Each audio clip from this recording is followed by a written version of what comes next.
listen to my words, watch my deeds. If you don't trust me now, I hope I will earn your trust through my words and deeds down the road. Or the past informs our present opinion, our present position. I'm not going to tell you to erase all perceptions and understanding you have about me in the past. It's fine. I'm totally fine with that. But do not let your past misconceptions to block you from listening to today's discourse. Not only me, anyone. By the way, there are individuals whom I despise, whose politics I despise, but I read everything right and I listen every speech and interview they make, because that's very important. Even to oppose you, even to fight against you, I have to be able to carefully listen and understand where you are coming from. Even to deconstruct your arguments, I have to be able to understand where you're coming from, because every knowledge, every speech has history behind it. There is a source of it. እኔ ጀዋርን መጠየቅ የምፈልገው ጀዋር በእውቀት ትምህርት ምንም ጉለት የለውም። የኔ ጥያቄ ትምህርት ቤት ተምሮ መጨረስና እውቀት መያዝና ህዝብ መምራት እንደ ትምህርት ቤቱ ነው የሚመስለው? ብዙን ጊዜ እኔ ሪሰርቸር ነኝ፣ እኔ ምሁር ነኝ፣ እኔ እቅድና ፕላን ይዤ ነው ፖለቲካ የምሰራው ይላል። ፖለቲካ እቅድና ፕላን አድርጎ ፖለቲካ መስራት ይቻላል። ህዝብ መምራት እንደ እቅድና እንደ ፕላን ብሎ ያስባል? ሁለተኛ ጀዋር ከዶክተር አብይ ላይ የግል ቂም ነው ያለው ወይስ እውነተኛ ጀዋር ለአብይ ለኦሮሞ ህዝብ አላገለገለም ብሎ ያምናል? እሱ የሱን ቦታ ቢዝ ማንም ጀዋርን የማይተች የማይናገረው ልክ እሱ አሁን ዶክተር አብይን በተናገረ ወርዶች ጀዋርን የማይናገር ኦሮሞ የለም ብሎ ያስባል? ሶስተኛው እንግዲህ ይበቃል፣ ጀዋር ይበቃል። የአንድ ሰው ጥያቄ ይበቃል። አንድ ብቻ ነው የምንፈቅደው። ሁለት ወረድ ይጠይቋል። ሌላ ጨምርላሉ በእንድል አድርግ አንድ ላይ ጊዜ ላለመውሰድ። እሺ ሌላ ጥያቄ ደግሞ አለ። እሺ ሌላ አንድ አብርሃም የሚባል ደግሞ ጠይቋል። አንድ ሶስት ጥያቄ አንድ ላይ አድርጌ አንድ ላይ ብትመልስ ይሻላል ብዬ ነው በእንድል አድርግልህ። ይሄኛው ደግሞ አለ እንዲህ ይላል፣ ስማው። አብርሃም ወልደ ጊዜ ይባላል ከሐዋሳ። ጀዋር ፈቃደኛ ሆነ ለመጠየቅ የሐሳብ ገበታ ላይ ስለተገኘ አመሰግናለሁ። ይልመድብህ። ወደ ጥያቄ ስገባ የመጀመሪያ ጥያቄ በጀዋር መዝገበ ቃላት ውስጥ ይቅርታ እንዴት ነው ዲፋይን የሚደረገው? እንዲህ እንደው ያስቻለኝ ባልጸጸት መጽሐፍ ላይ ከዚህ በፊት የተፈጠሩ ኢንሲደንቶችን ወይንም ስህተት ያልካቸው ኢንሲደንቶችን ትጠቅስና ይቅርታ ከመጠየቅ ይልቅ ነገርየውን ጀስቲፋይ ወደ ማድረግ ትሄዳለህ።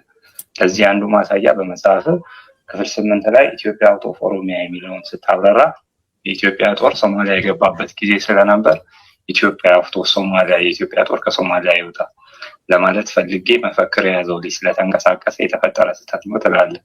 ይህን እንደወረደ እንውሰደውና ሰው እኮ ይቅርታ የሚጠይቀው አውቆ ለተሳሳተው ብቻ ሳይሆን ሳያውቅም ለተሳሳተው። ምክንያቱም ሆን ብሎ ባይሳሳት እንኳን የነገርየው ስህተትነት አይቀይረውም።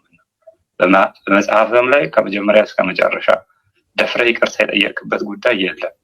በፖለቲካ ጉዞ ውስጥ ተሳስተህ ስለማታውቅ ነው ይህን የማታደርገው ወይስ ይቅርታ አለመጠየቅ፣ አለመቆጨት የፖለቲካ እሴቶች አድርገህ ይዛቸዋል? የመጽሐፍ ምርዕት እሺ ይሄ ነው አንደኛው ጥያቄ። ሌላ ደግሞ ዲስፕሌይ ላይ አድርግልህ። እሺ አንዱ በእንግሊዘኛ ነው የጠየቀው። ጥያቄዎቹ ይሰማዋል? ድምፁ ተሰምቷል? ጀዋር ኮንፊርም አድርገኝ። እኔ ይሰማኛል። አድማጮች ግን እየተሰማ ነው? ካልሰማ ፓርቲ ይሰማል። ሰምቷል? አዎ ያንተም ብቻ ነው እንጂ እነሱ ይሰማሉ፣ እየሰሙ ነው። ይሄን ደግሞ ላጫውትልህ። ይሄ በእንግሊዘኛ ነው የጠየቀው። Good afternoon, dear Mogus. I really appreciate your effort to contact me and advise me on how to present my questions. Honestly appreciated. Thank you for your willingness to pass on my questions to Mr. Jawar, the self-proclaimed Messiah for Oromos, who now positions himself as a savior of not just Ethiopia, but East Africa and the world. It's worth noting that despite his grandiose claims, he has yet to be elected by the people he professes to represent. Below, I present two critical. Sorry, ተናድርጎ ነው አለ ይቅርታ የሆነ ሚሻፕ አለ ይጨርስ እንድትታገሱኝ ሌላ ጥያቄ እንትን አድርጌው ነው ይፋም ድጋሚ እንትን ላድርግልህ ባይ እሺ as the savior of not just Ethiopia but East Africa and the world. It's worth noting that despite his grandiose claims, he has yet to be elected by the people he professes to represent. Below, I present two critical and penetrating questions, which I trust will not only reveal Jawar's true intentions, but also challenge him to confront the rift he has caused in both Oromo and Ethiopian societies. My first question, Mr. Jawar, you once stood as a champion of the Oromo First Movement, publicly labeling Ethiopia as an oppressive empire. Now, you preach national unity and praise the same Ethiopia built by Menelik II. Which version of your narrative is the truth? Okay. አንዳንድ ጥያቄ ብቻ ነው የምንፈቅደው ለዛ ነው እየቆረጥኩ ያለሁት እንድትረዱኝ የመጨረሻ ላይ ጫውትና ጀዋር ተመልሳለህ አንድ ላይ ቀድሞ ይመጣል እሺ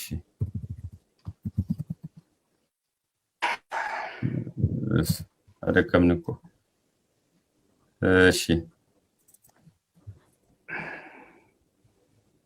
ሰላም ሞገስ ሰላም ጀዋር ሸዋን ባላለው ከጀኔቫ ስዊዘርላንድ በቅድሚያ እድሉን ስላገኘሁ አመሰግናለሁ ከዚህ በመቀጠል በቀጥታ ወደ ጥያቄዎች አልፋለሁ ሶስት ጥያቄዎች አሉ በቅደም ተከተል አቀርባለሁ እንደኛ ማኒፌስቶ አለኝ ነገር ግን አላሳይም ብለሃል የሚል ነገር ሰሞኑን አንብቤያለሁ በመጀመሪያ እውነት ነው ወይ ሲከተሉ እውነት ከሆነ ለምን ድብቅ እንዲሆን አስፈለገ ሁለተኛ 1991 ወይ 2018 አይደለም ነጋቢ ከስልጣን ተነስቶ ተቋሚ ኃይሎች ስልጣን የመያዝ ድል ቢያጋጥማችሁ ስልጣኑን እንዴትና በምን ሁኔታ ነው የምትከፋፈሉት በተለይ የጠቅላይ ቦታ ማለት ነው ችግሩ አይታየም ሶስተኛ አንተ የኦፌኮ አባል የውም አመራር ነህ በይፋ መልቀቅና አልሰማውም ብዬ ነው ሰሞኑን ፓርቲ ያወጣው መግለጫ መተከል አዲስ አበባ ድሬዳዋ ወደ ኦሮሚያ መጠቃለል አለባቸው ይላል በዚህ ሰዓት የዚህ አይነት መግለጫን አንተ እንድታየዋለህ አብሮ ከሌሎች ፓርቲዎች ጋር ለመስራት ችግር ፈጠራ ይመስልህምና ትጋራዋለህንስ አመሰግናለሁ መልካም ጊዜ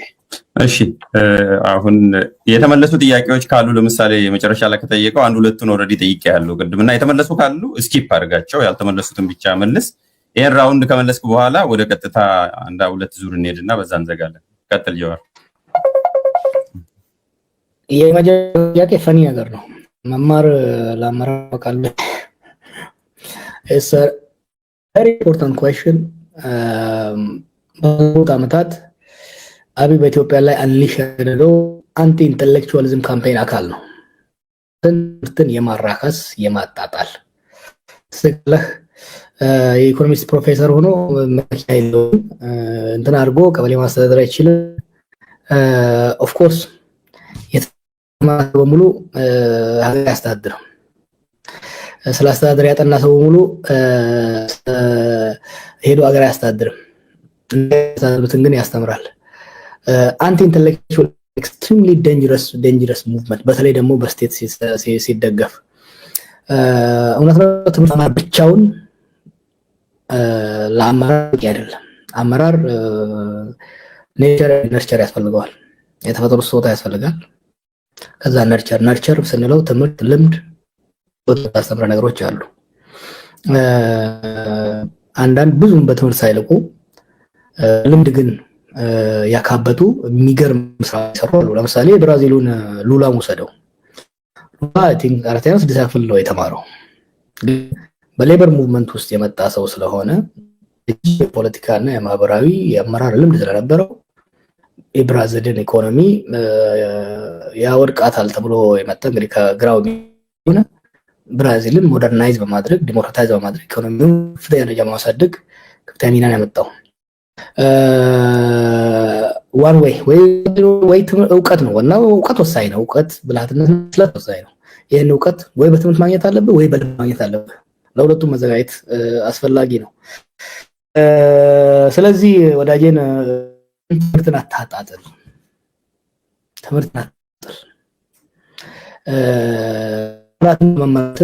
ትምህርት አስፈላጊ ነው። እውቀት አስፈላጊ ነው። ይሄ ማጣት የተማረው ምን አመጣ? አሁን ዳንኤል ክብረት አብይ ሁሌም ነው ደለብሬት የፕሮስፐሪቲ ጎስፔል አቀራረብ ውጤት ነው። ይሄ እንትንን የእውቀትን የማጣጣል ሃርድ ወርክን የማጣጣል ሂደት ነው። ትምህርት እውቀት በጣም አስፈላጊ እውቀት ወይ በትምህርት የተቀሰዋለ ወይ በስራ ዓለም የምትቀስመው ነገር ይሆናል። ከዛ ጋር አይ ቲንክ አያይዙ ስለ የምንድን ያለኝ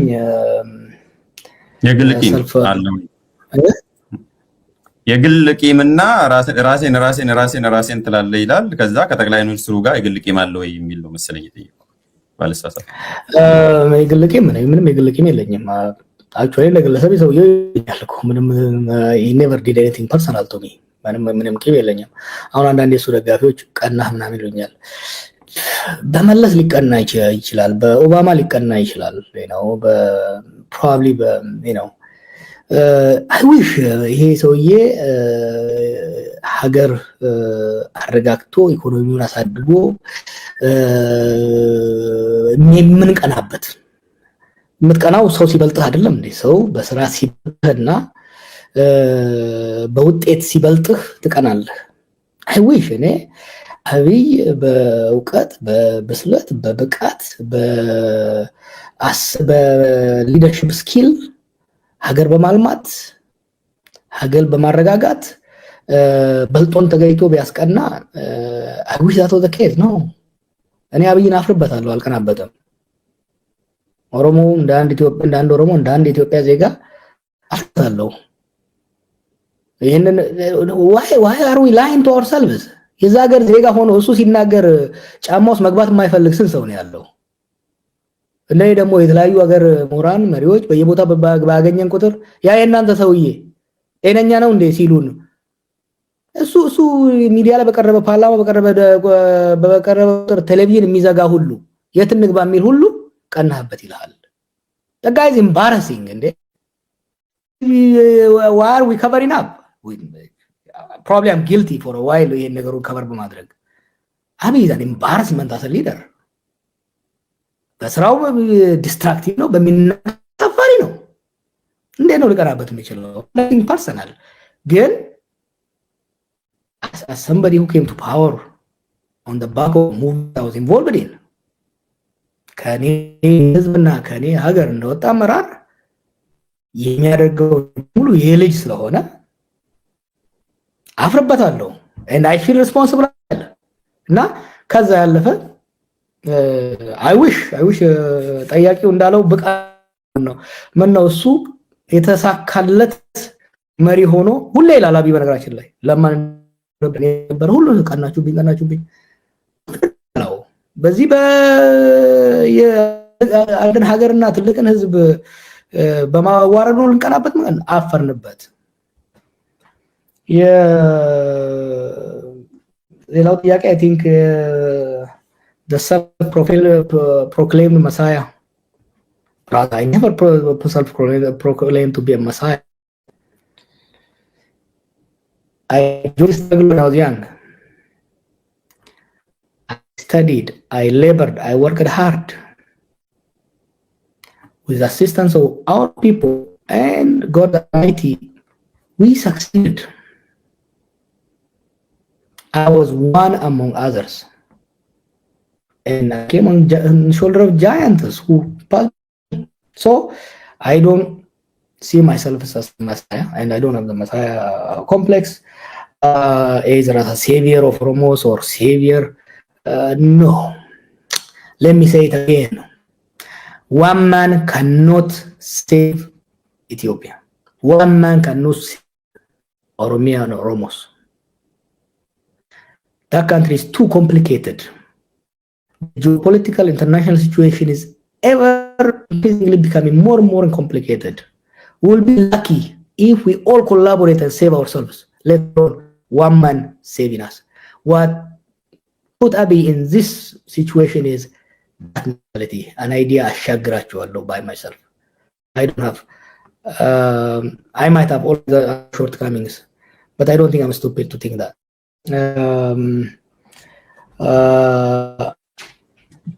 Other issues manifesto ያለው እኔ ማኒፌስቶ አለኝ አላሳይም ያልኩበትን እድል አጋጣሚ አላየሁም።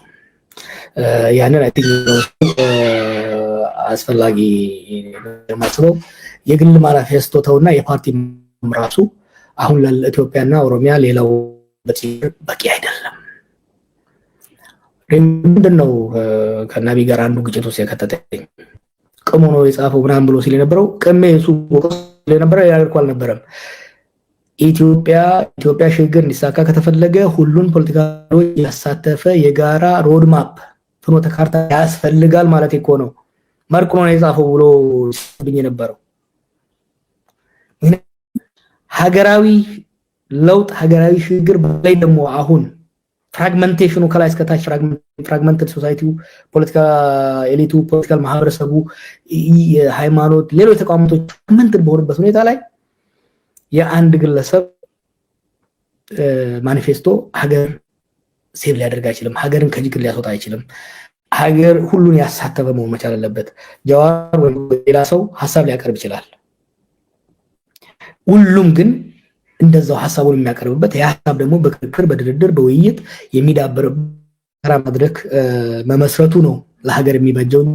በተናጠል የሚደረግ ለውጥ በቂ ነው ብዬ አላስብም። I think those are the questions I have written. ስለ ይቅርታ የተጻፈው መጽሐፍ ውስጥ ካነበብከው የነበሩ ኢንቴንሽኖች የነበሩ ሂደቶችን ኤክስፕሌን አድርጌያለሁ።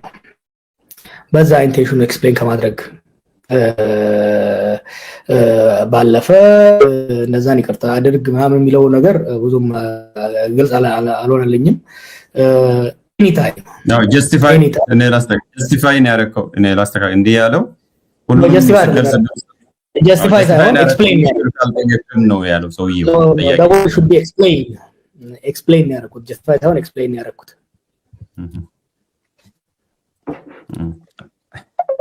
እሺ እንደዛ ነው ያለው። አንድ ዙር የቀጥታ እንቀበልና በዛ እንጨርሳለን። አሁን ወደ ቀጥታ እንሄዳለን። ዲስፕሌይ አድርገንላችኋል ስልኩን፣ በዛ መደወል ትችላላችሁ። ጀዋርም ኖት ያዝ። በመሃል ውሃ ጠጣ ጀዋር፣ እየደከመ እንደሆነ አውቃለሁ። ጥያቄ ካላችሁ በዚህ ስልክ ቁጥር ዲስፕሌይ በተደረገው ላይ ደውሉ፣ እናስተናግዳለን።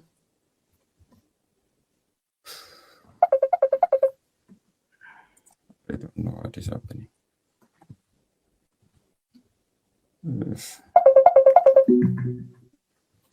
Hello? ጤና ይስጥልን። ይሰማል? ድምፁ አይሰማ መሰለኝ። ቆይ ድምፅን ከፍ አድርግ እስቲ።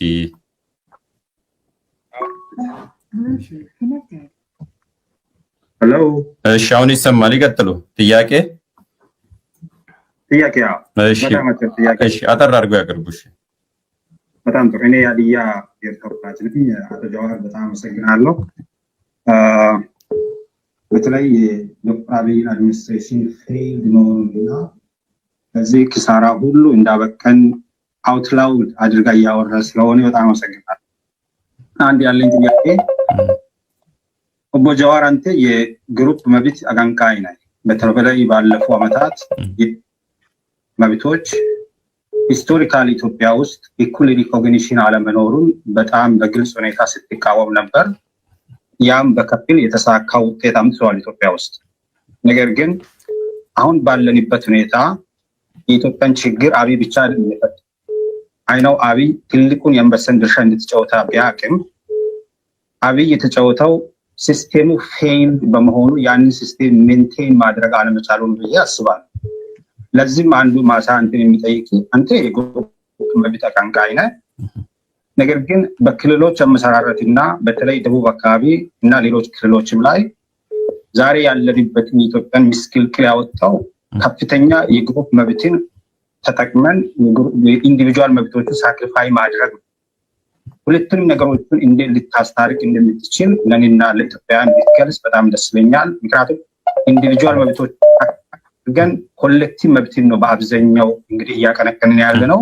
በዚህ አካባቢ ደግሞ የሚትፈረው ጦርነት ይመጣል፣ ብዙ ኪሳራ ውስጥ እንገባለን። ስለዚህ እንዴት ታስታርቃለህ ግለሰቦችን መብትን በክልሎች አካባቢ ባለው ሁኔታ? እሺ፣ እናመሰግናለን። ጥያቄውን ወስዶታል። እናመሰግናለን። ወደሚቀጥለው ሰው እንሄዳለን። ጀዋር ሰምተሃል መሰለኝ እንትን ያዝ። እሺ፣ የሚቀጥለውን ሰው እናስተናግዳለን። ሄሎ፣ ጤና ይስጥልኝ። እግዚአብሔር ይመስገን። ማንን በል? ኦኬ፣ ዳዊት ይባላል። የቀንዴል ቲዩብ ፕሮግራም ዘጋጅ ጀዋር መሐመድ ካልጋሪ ካናዳ መጥቶ ያላገኝቸው ነበረ። ሁለት ጥያቄዎች ይኖሩኛል። አንድ ነው የሚፈቀደው። ሰዓት ስለሄደ አንድ ነው የሚፈቀደው። አንድ ጥያቄ ብቻ ነው። ምነው ቀጣኸኝ የሚለው ሲሆን ፕሮግራም ላይ ታብለ ነበር። ወደ ቀደለው ሲገባ ግን ጀዋር ያሳቀቁች አሉ። አሁን በተናገራቸው ነገሮች ላይ ምን ብሎ ነበረ? ብዙ ሀገራት ወደ ጦርነት እንዳይገቡ ማስቆም አለብን ወይ ደግሞ ሁለቱም ወደ ጦርነት እንዳይገቡ መናገር አለብን የሚለው ነገር ያነሳልና ወደ ጦርነት በአሁኑ ሰዓት እገባለሁ እያለ ያለው የኢትዮጵያ መንግስት ነው። ምክንያቱም አንደኛ የባህር በር አጀንዳ አስነስቶ ጦርነት እገባለሁ ብሎ ኤርትራ ላይ አዋጅ ያወጀው ወይ ደግሞ ኤርትራ መንግስት ላይ አዋጅ ያወጀው የኢትዮጵያ መንግስት ነው እና የኢትዮጵያ መንግስትን ወደዛ አይነት እንዳይገባ መከልከል አይቀልም ወይ? ሁለቱን ሀገር እያሉ ሁለቱን ወንጀለኛ ከማድረግ ለምንድን ነው ኤርትራን የሚደረገው የሚለው ነገር። ሌላኛውን ከፈቀድክልኝ በቃ አንድ ጥያቄ ነው። ብዙ ሰዎች እየደወሉ ስላሉ አንድ ጥያቄ ነው የፈቀድነው። እሱም ደክሞታል። እናመሰግናለን። ሰምተዋል ጀዋር? እየተደራረቡ እንትን ድምጾች እየረፉ ሆነ ነው መሰለኝ። ሰማለሁ ኮኔክት አድርጌ። እሺ፣ ሄሎ፣ ጤና ይስጥልን። አዎ ይሰማል። ጥያቄ ነበር ለጀዋር። እሺ፣ ይቀጥሉ። ጥያቄም ምንድነው? ሁልጊዜ ጀዋር ሲጠየቅ ለምን ፓርቲ የራሱን እንደማያስብ ያሉትን ማጠንከር ነው በዚህ ጊዜው አይደለም ይላል። ግን አሁን መልሼ መጠየቅ የምፈልገው ያው አሁን ከያዘው ከጻፈውም እና ደግሞ ከኦሮሞ ፓርቲዎቹም ካወጡት ከኮየትም ጋር ተጨምሮ ኮንፊውዥን አይሆንም ወይ? ምን ታስባለህ? የራስን ነው አንዳንድ ነገሮችን እየተባሉ ነው እያሰብም ነው ይባላል። እያሳስብም ካለ ማለት ነው ይሄንን ነው። እሺ፣ እናመሰግናለን። እሺ፣ ጥሩ። የተወሰነ አንድ ሁለት ጥያቄ ሊጨምር ጀዋር። እሺ፣ አንድ ሁለት ጥያቄ ሊጨምር። ጨምረው። እሺ፣ ሄሎ፣ ጤና ይስጥልኝ። እሺ፣ ጥያቄ። እግዚአብሔር ይመስገን። quick question. Thank you ለዚህ ፕላትፎርም ይሄንን በማዘጋጀት አንድ quick question ነው የምጠይቀው። እሺ፣ ጠይቁ። አፍሮ ኢትዮጵያ ጀዋርን የምጠይቀው ሆኜ ነው የምጠይቀው እና መቼም ሰሞኑን እያለ በቅርብ ጊዜ ትልቁም ፒክቸር አገር ልትፈርስ ነው፣ አገር አደጋ ላይ ነው ይችላል። እኔ አንድ ጥያቄ ካለን ፓስት ኤክስፒሪየንስ ጀዋር በዚህ ፕሮሰስ ውስጥ እና በተለያየ የፖለቲካ ኤንጌጅመንት ላይ ከመሳተፍ ብዙ ነገርን አሳልፏል እና የተለያየ ደግሞ ኮንትሮቨርሻል ነገሮች አሉት። ጀዋር ሀገርን ለማዳን ኢትዮጵያን ለማዳን ለማድረግ ከዚህ ቀጥለው እንዴት ትረስት እናድርገው? እንዴት ነው ኢትዮጵያን እንዴት ነው እሱን ትረስት የሚያደርገው? ሪሊ እየሆነ ያለውን ነገር በንግግር አንዳንዴ ፖለቲሻኖች በጋራ መጥተው ባለመነጋገር ሀገር ስትፈርሳለች፣ ሀገር አደጋ ላይ ወደ አልቲሜትሊ ድሃውና ሲቲዝኑ እየተጠቃ ያለው የሚሞተው የሚወድቀው በኢኮኖሚም በፖለቲካም በግድያም በተለያየ ነገር ግን እንዴት ትረስት እናድርገው? ይሄንን ፕላትፎርም ሀገርን ለማዳን ምን ፕላትፎርም ይዞ ነው እየመጣ ያለው? ሁሉንም ኢንጌጅ ለማድረግ ክሊርሊ ቢነግረን። እሺ ሰምተናል። በተለይ የትረስቱ ጥያቄ በጣም የሁሉም ጥያቄ። እሺ አንድ ሰው ላስተናግድና ከዛ ትመልስና እሺ አንድ ሰው ሊጨምር። ሄሎ ጤና ይስጥልን። ጤና ይስጥልኝ አቶ ሞገስ። አቤት ጥያቄ አንድ ጥያቄ ያቀርቡ። እሺ ሁለት ነበሩኝ አንድ ስላልክ እሺ አንድ ላድርግ። እሺ ስሞትንም ቢገልጹ በዛው ጥያቄ ስትጠይቁ ስማችሁንም ቢገልጹ ከተቻለ። አመሰግናለሁ። ስሜ ተገኝ ታደለ ይባላል። አንድ ጀዋርን እና የሲዳማን ብሔር የተመለከቱ ጉዳዮች ተነስተው ስለነበረ እሱ ላይ እይታውን እንዲያጋራኝ ነው። ሁለተኛ የሀገራችን ጉዳይ ነበር። አንድ ላድርግና ጀዋርን እና የሲዳማ ብሔራዊ ክልል ዜጎችን የተመለከተ ወይም የሲዳማ ብሔርን የተመለከተ ጉዳይ አሊጌሽን ወይም ውንጀላ አለ። እሱ ምንድነው? አቶ ቴዎድሮስ ጸጋዬ በሪዮት ሚዲያ ላይ ውንጀላ አቅርቦ ተቆራርጦ አማርኛ ለሚያዳምጡ ሰዎች በምድር ላይ ላሉ ሰዎች ሁሉ የቀረበ ጉዳይ አለና በሱ ላይ ምንድነው እሱ ውንጀላው ምንድነው? ውንጀላው ምንድነው? ኮት ነው የማደርገው። ጀዋር መሐመድ የሲዳማን ክልልነት ለማስፈጸም ሲዳማ ዞን በነበረበት ወቅት የክልል ጉዳያችሁን አስፈጽምላችኋለሁ ብሎ አስሌን የኢትዮጵያ ብር ተቀብሏል ይላል። የኔ ጥያቄ ጀዋር ትራንስ ካልቸራል በሆነ መልኩ ለሌሎች ኢትዮጵያውያን ከኦሮሞ ወገናችን ውጭ ላሉ ኢትዮጵያውያን ጭምር የዜግነት ግዴታውን ሲወጣ ሲደግፍ እንደነበረ የሚታወቅ ነው። አክብሮተ ታላቅ ነው። የኔ ጥያቄ ምንድነው? ይህንን አሊጌሽን ሰምቷል ወይ? ሁለተኛ ሰምቶ ከሆነ ዝም ካለ ተቀብሎ አጥልቆ ነው ወይ? ጥሩ አስተባብሎ ከሆነ እኔ ሳላይ ቀርቼ ነው ወይ? እሺ ካልሰማ የመጨረሻ ካልሰማ ያስተባብላል ወይ? ምክንያቱም ይሄ ታሪካዊ ጉዳይ ነው ከሱ ጋር የሚገናኝ ከሲዳማ ብሔራዊ ክልል ዜጎች። እሺ እናመሰግናለን። ጀዋር ምን እናደርጋለን? ይሄን አጠራጠር አድርገህ መልስና ከቻልን ሁለተኛ ዙር ካልቻልን ይቅርታ ጠይቀን እናበቃለን። ለነኚህ መልስ እስካሁን ድረስ ለመጡት ጥያቄዎች በርካታ ሰዎች ነው የሚደውሉት፣ ባንዴ በመቶዎች የሚቆጠሩ። እንግዲህ እድል እንሰጣለን። ቀጥለን የሚሰማ ከሆነ መልስ ጀዋር የሰማቸውን የያዝካቸውን ጥያቄ መልስ ስትበት። እሺ ቅድም አንድ የተዘለለ ነገር ነበር። ሁለት የተምታታ ነገር ጠየቀ። ቅድም ከዘለለ ጥያቄው ላይ ይሰማል? ትሰማኛለህ? ያንተ ድምጽ አይሰማም ጀዋር። ምናልባት ሚውት አድርገው ከሆነ ኖ ሚውት አላደረኩትም። እስካሁን ለተጠየቁት አጠረጠር ያለ መልስ መጀመሪያ ጠይቀው አንዳዎች ወደ ትዝ አለኝና እኔ ትላለህ አለኝ። ከዛ ደግሞ አልተመረጥክም አለኝ። ተምታታኝ። እኔ የምለው ኦፍ ኮርስ እኛ እንዳልል አልተመረጥክም አለኝ። ምን ታዲያ ነገራችን ላይ ለህዝብ ለመታገል መመረጥ አያስፈልግም። ህዝብን ለማስተዳደር ግን መመረጥ ግዴታ ነው። ታጋይ አይመረጥም። ታጋይ በራሱ ላይ ወስኖ ነው የሚታገለው። የሚያስተዳድረው ግን በዚህ ማለት ነው። ስለዚህ እስካልተመረጥኩ ድረስ እኔ ማለት አለብኝ። ተመረጤ ኮንስቲትዩንሲ ሲኖረኝ ደግሞ እኔ የሸነንቆ ሰዎች ያልኩ መናገር እችላለሁ። አለበለዚያ ወይ ንጉስ መሆን አለብህ ወይ ደግሞ ሌላ ውስጥ መግባት አለብህ። ሌላው አይ ቲንክ የግሩፕ ራይትስ እና ኢንዲቪጁዋል ራይትስ እንዴት ማስታረቅ ይቻላል የሚለው ሉክ ሁለቱም ተጻራሪም ናቸው፣ የማይነጣጠሉ ናቸው። የግሩፕ መብት ሳይከበር የግለሰብ መብት አይከበርም። የግለሰብ መብቱን ካላስከበርክ የመብት መከበር አትችልም። እንግዲህ ይሄ ኮንትራዲክተሪም ናቸው፣ ኮምፕሊመንተሪ ናቸው፣ ዲፔንደንትም ናቸው። ማድረግ ያለበት ምንድነው?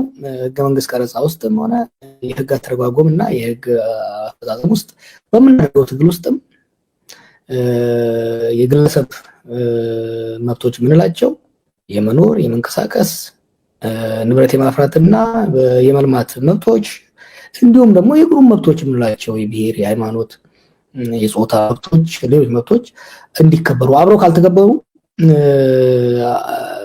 ግለሰቡን የሚጨቁን አንድ ግለሰቦች የሚጨቁኑበት ሀገር ውስጥ ቡድኖች ነፃ የሚሆኑበት ሁኔታ ሊኖር አይችልም። ስለዚህ ሁለቱንም ተቻችሎ መሄድ ያስፈልጋል። በሀገራችን ነባራዊ ሁኔታ ብዙ ጊዜ ገኖ የሚነሳው የብሔሮች የመብት ጉዳይ ነው። እሱም አሁን ከጊዜ ወደ ጊዜ የተሸራረፈ ቢሆን እየተመለሰ መጥቷል። ግን በብሔሮች መብት ስም ግለሰቦችን የመጨፍለቅ አዝማሚያ ይታያል። እንዲሁም ደግሞ በግለሰቦችን መብት በማስከበር ሱፐርማሲ ኦፍ ኢንዲቪጁዋል ራይት ስም ደግሞ የቡድኖችን የመብት ጥያቄ ለማፈን የሚደረግ እንቅስቃሴዎች ብዙ ጊዜ በሌላም ሀገር የሚታዩ ስለሆኑ እያቻቻሉ ነው። በክልል መስረታ ውስጥም ቢሆን መስረታም ሆነ ሌሎች የህዝቦች ጥያቄዎች ናቸው። ዲሞክራሲያዊ በሆነ ሰላማዊ በሆነ መልኩ መንሸራሸር አለባቸው። ችግሩ ምን መሰለ? ብዙ ጊዜ አሁን እኛ ሀገር ውስጥ ሬፈረንደም ሲካሄድ ብዙ ጊዜ 99% ነው የስ የሚለውን የሚደግፈው። የኤርትራ ነፃነት ብትወስድ፣ የሲዳማ ክልልነት ብትወስድ፣ ሌሎችን ግን ስኮትላንድ ብትወስድ ወይ ደግሞ ኩዌት ብትወስድ ኦልሞስት 50-50 እንደዛ አካባቢ ነው። ዋይ ዳት ሚንስ የሮበስት የሆነ ክርክር፣ ሮበስት የሆነ ድርድር፣ ሮበስት የሆነ ውድድር እየተካሄደ አይደለም ማለት ነው። ሶ አይ ቲንክ ዋት ዊ ሃቭ ቱ ዱ ወደፊትም እንደዚህ ቡድን ጥያቄዎች፣ የማዕከላዊ ጥያቄዎች ሊመጡ ስለሚችሉ ወደ ውሳኔ ከመጣደፋችን በፊት በእነኛ ለህዝብ ውሳኔ ሊቀርቡ የሚችሉ ጉዳዮች ላይ ጠለቅ ያለ ውይይት እና ድርድር ማድረግ አስፈላጊ ነው። we have to in my view my views evolve ወደፊትም ያው የምናደርጋቸው ውይይቶች ሰፋሪ ይሆናል። በተለይ ደግሞ የብሔር መብት አቀንቃኞች ሪቲንክ እያደረግን አሁን በተለይ ኢትዮጵያ ካለችበት ሁኔታ አንፃር አንዳንድ ነገሮችን ረገብ ማድረግ አስፈላጊ ነው። ምክንያቱም ልክ ድሮ በአህዳይ ስርዓት በመምረት ብሔሮች ሲጨቁኑ እንደነበሩ አምባገነኖች ዛሬ በስም ስልጣን የያዙ ኃይሎች ደግሞ ህዝቦችን የሚጨቁኑበት ሁኔታ ነው የሚታየው። ሶ we have to be very careful የኛን ሳይድ ሁለቱም ቢሆን የኛን ሳይድ አብሶሉት ጀስቲፋያብል አድርገን ሌላው መኮነን ሳይሆን ተመጣጥነው እንዲሄዱ ቲንክ አስፈላጊ ነው ባይ ነኝ። ሌላው ጥያቄ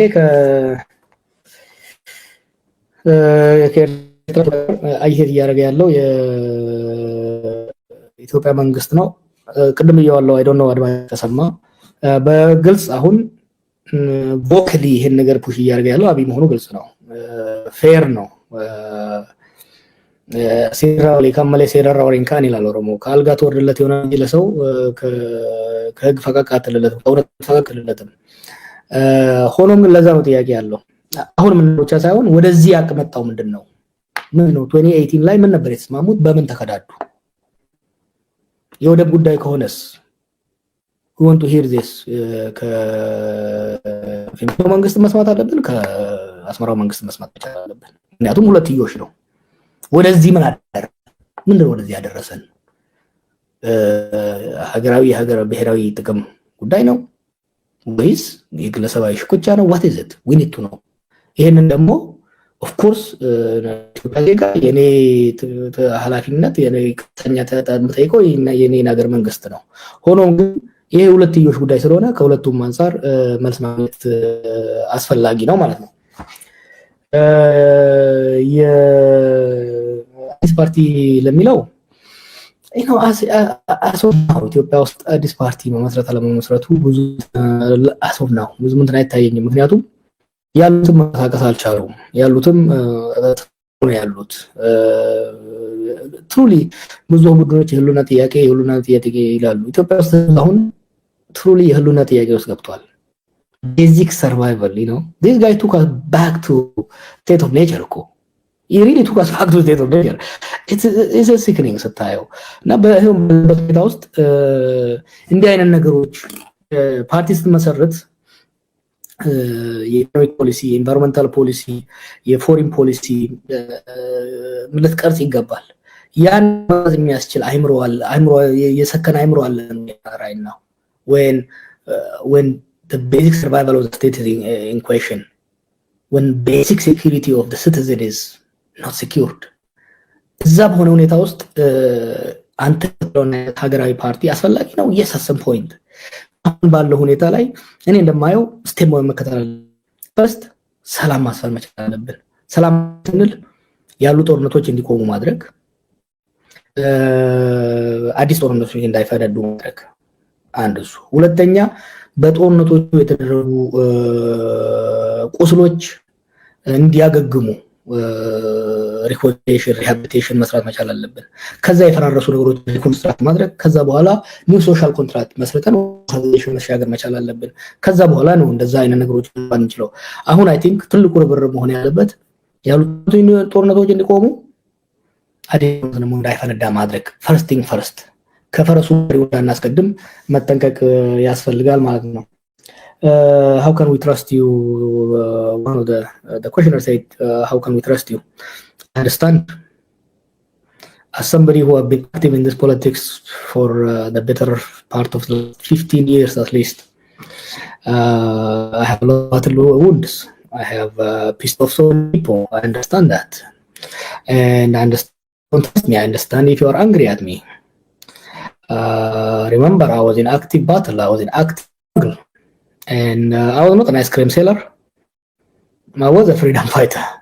Therefore, there are some groups, individuals whose interests have been affected, whose sensibility have been offended.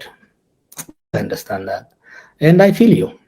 I'm not asking you to believe me. I'm not asking you to. I'm not a preacher. I'm not a preacher. What I ask from you is to listen to me, understand me, not support me. Understand me. Let's have a conversation. Let's have a discourse. Listen to my point of view. You don't have to agree with me. I'm not talking to you from the Bible or from the Quran. I'm talking to you politics. I'm talking to you my analysis, my understanding of the situation. So behind it. So if I don't listen to you, I'm not able to make smart argument. So what I ask from my listener to my critique is, I am all for you not to trust, for you to disagree with me.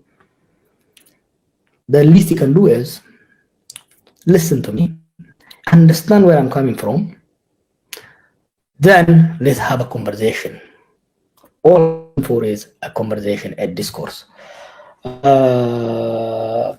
የሲዳማው ጥያቄ አልሰማሁትም። አሁን የሰማሁት እሱ ብቻ ነው የተባለው። ብዙ ነው የተባለው።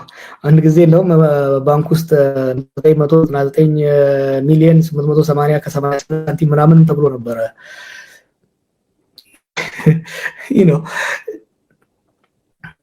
ሹር የሲዳማ ክልል የዛን ያህል ነበረው እንዴ? ግን የሲዳማ ነበረው ለራሱ የዛን ያህል ገንዘብ። እኔ ከሲዳማ ክልል በጣም የሚያምር ልብስ ሰጥተውኛል። ይሄንን አልከድም። በጣም የሚያምር ልብስ ከነጋሻው ነው የሰጡት። and I cherish it. ገንዘብ 10 ሳንቲም ሰጥተውኝ አያውቁም። ቃል ገብተውልኝ ነበር። እዛ በቃ ጡረታ ስትወጣ እዛ ሽማግሌዎቹ ጋር ትወጣለህ፣ አዋሳ ሐይቅ ዳር ላይ መሬት እንሰጥሃለን ምናምን ብሎ ነበር። እንኳን እነሱ ሻሸመኔ ላይ ለወይምን የሰጡትንም ሰው ይወጣል። so I didn't get ያደረኩትም ደግሞ for money. I did it for passion because I believed in it and I'm proud of it. I believed in the cause. እና በዛ ሰራሁት። I contributed። ክልሉን ደግሞ እኔ አይደለም የሰጠኋቸው። ሲዳማ ህዝብ ትግል እኮ እኔ ሀገር ቤት ከመጣው ወይም ከተመሰረተ የመጣ አይደለም። It goes back 40-50 years. እንኳን እኔ ጄቶም እኮ አይደለም ይሄን ክልል የመጨረሻውን ስፕሪንት የመጨረሻውን ሪሌ ያደረገ እንጂ ጄቶ እንኳን ትግሉ ለረጅም ጊዜ የቆየ ነው። እንደዛ አይነት አሉባልታዎች እኔ እኮ በየጊዜው ከሚሰጠኝ ገንዘብ አንፃር የገንዘቡ ብዛት ኢትዮጵያ ላይ ያለውን የውጭ ሀገር ዕዳ እንኳን መክፈል የምችል ይመስለኛል። አንዱ 23 ካምፓኒ ያለው ይለኛል፣ አንዱ ይሄን ያህል ይላል፣ አንዱ ይሄን ይነግዳል ይለኛል። እንደው እንደዛ ቢሆንልኝና የኢትዮጵያ ዕዳ አሁን ያለውን የኑሮ ውድነት ባቃልለው ራሱ ደስ ነበር።